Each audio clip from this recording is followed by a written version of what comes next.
Bismillahirrahmanirrahim.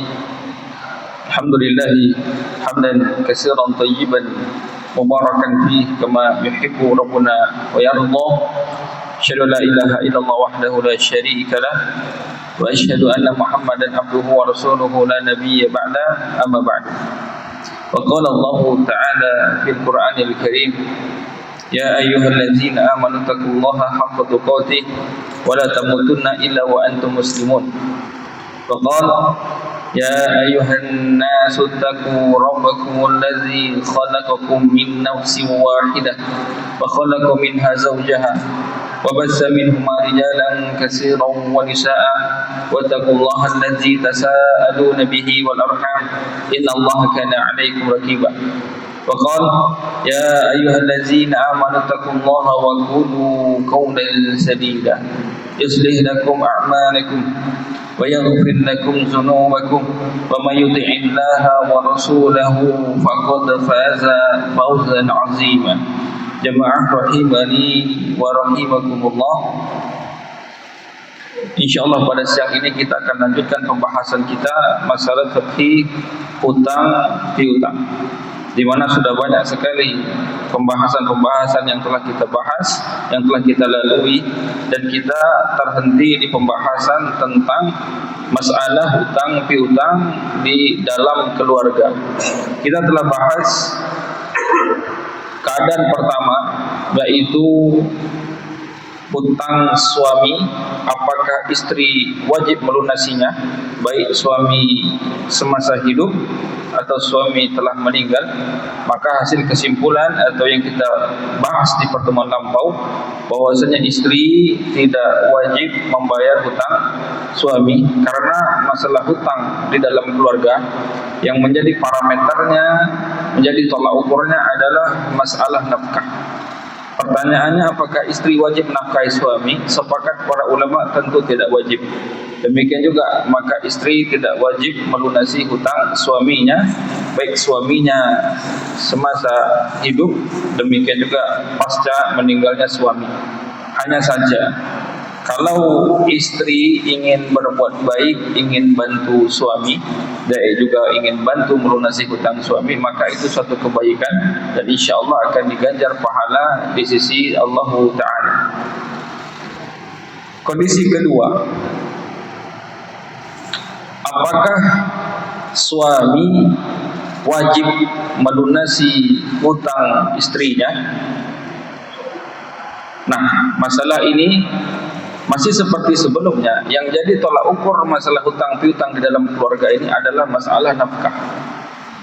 Apakah suami wajib menafkah istrinya? Sepakat para ulama, iya, wajib. Pernah ada salah seorang sahabat bertanya kepada Nabi sallallahu alaihi wasallam, "Ya Rasulullah, ma haqqul zawjati ahadina alaihi?" Ya Rasulullah, apa hak istri kami yang wajib kami tunaikan? Apa saja nafkah untuk istri kami atau hak-haknya yang wajib kami tunaikan? Kata sahabat ini. Kemudian Nabi sallallahu alaihi wasallam menjawab, wa an tut'imaha idza ta'imta wa an taksuha idza ihtasayta wala tatribil wajh wala tuqabbih wala tahjur illa fi baiti. Apa kata Nabi sallallahu alaihi wasallam? Hak-hak istri yang dipenuhi suami adalah engkau kasih dia makan sebagaimana makanan yang engkau makan.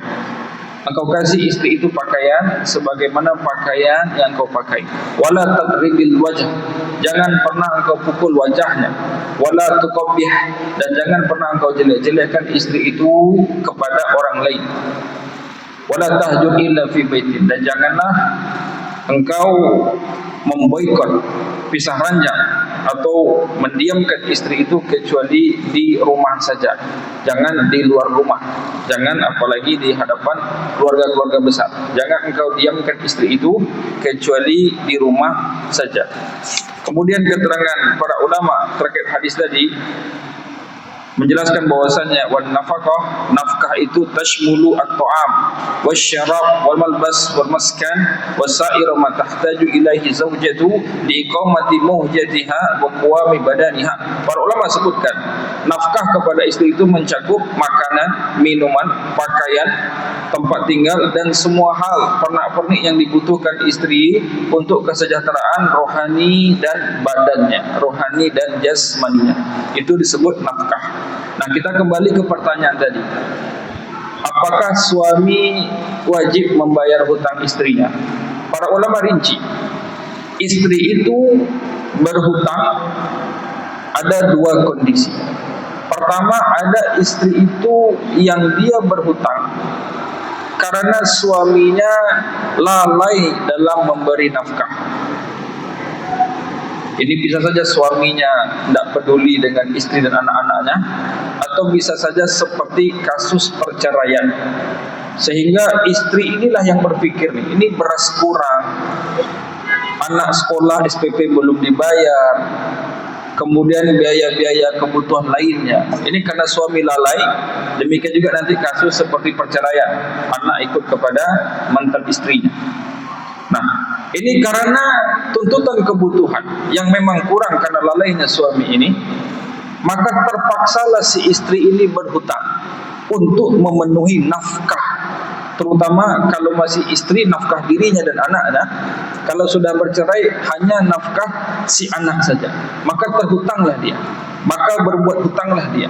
Maka keterangan para ulama, kalau yang seperti ini, maka suami wajib membayar hutang istri, karena memang nafkah ini memang tanggungan dia, baik dia bayar sekarang ataupun tertunda.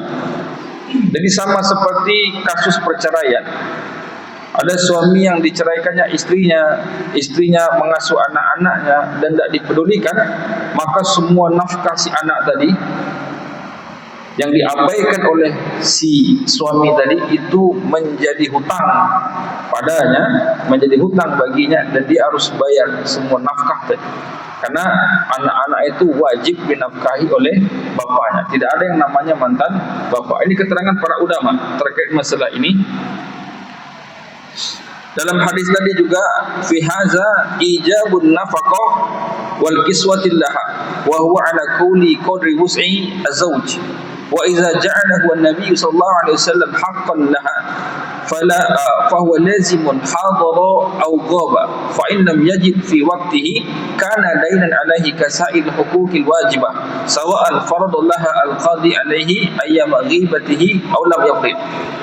Dalam hadis tadi terdapat pesan bahwasanya wajibnya nafkah dan pakaian untuk istri. Itu tentu saja sesuai kemampuan suami.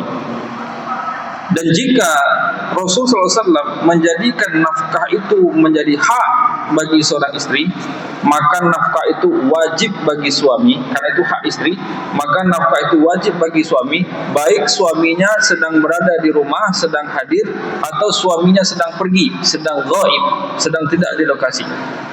Maka ketika suaminya pergi, lalai memberi nafkah sehingga istri terhutang untuk biaya kehidupannya dan anak-anaknya, ini hutang bagi suami.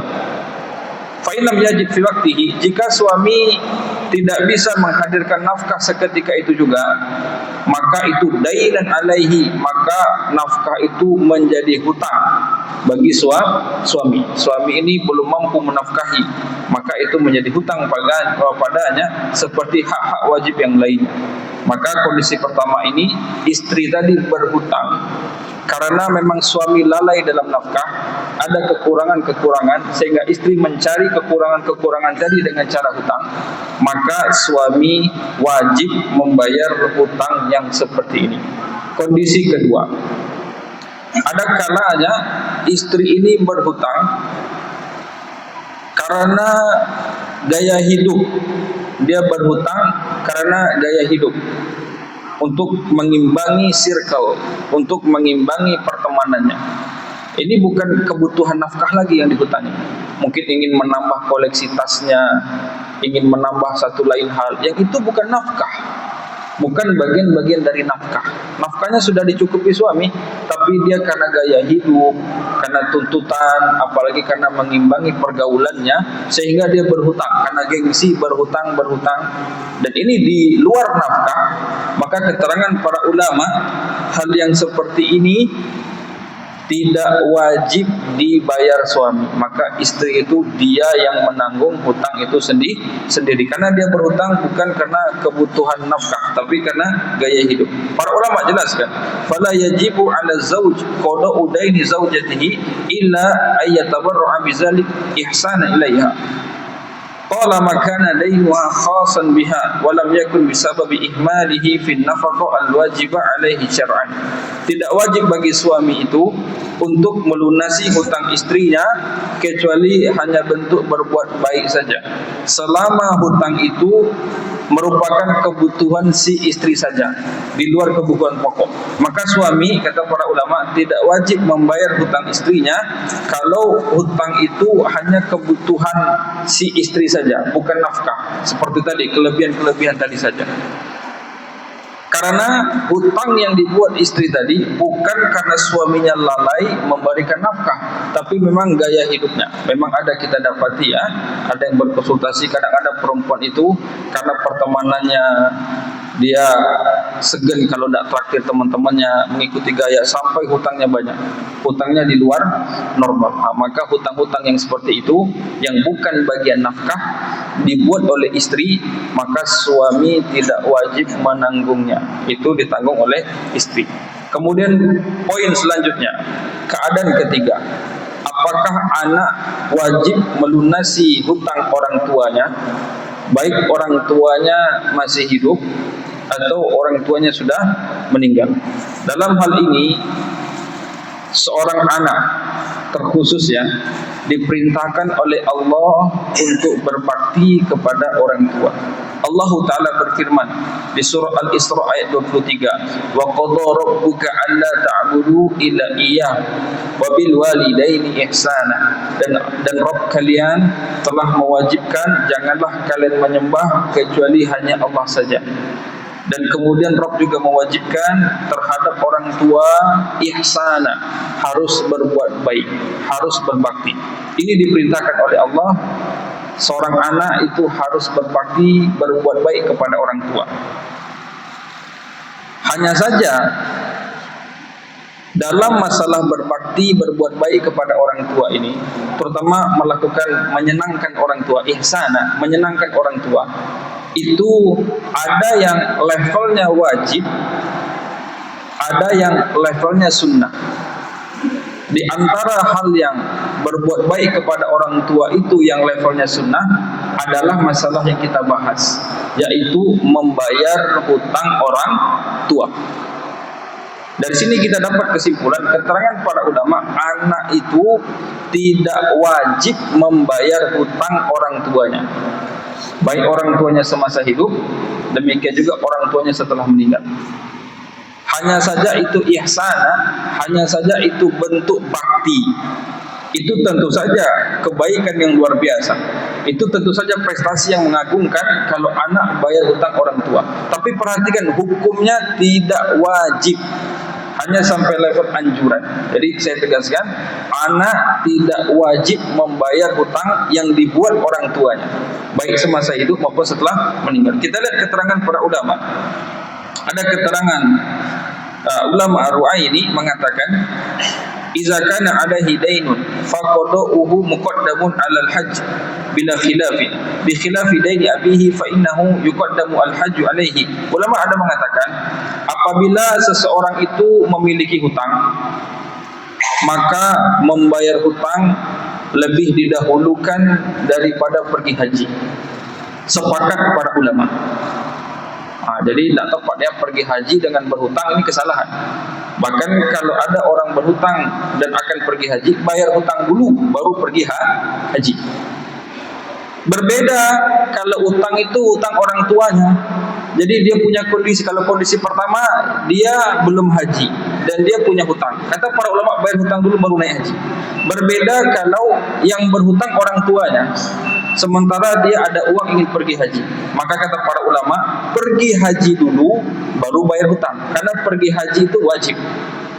Tapi membayar utang orang tua tidak wajib.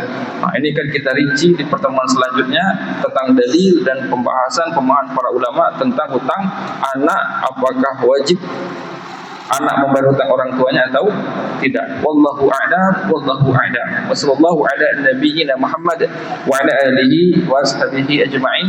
Wa akhiru da'wana alhamdulillahi rabbil alamin. Assalamualaikum warahmatullahi wabarakatuh.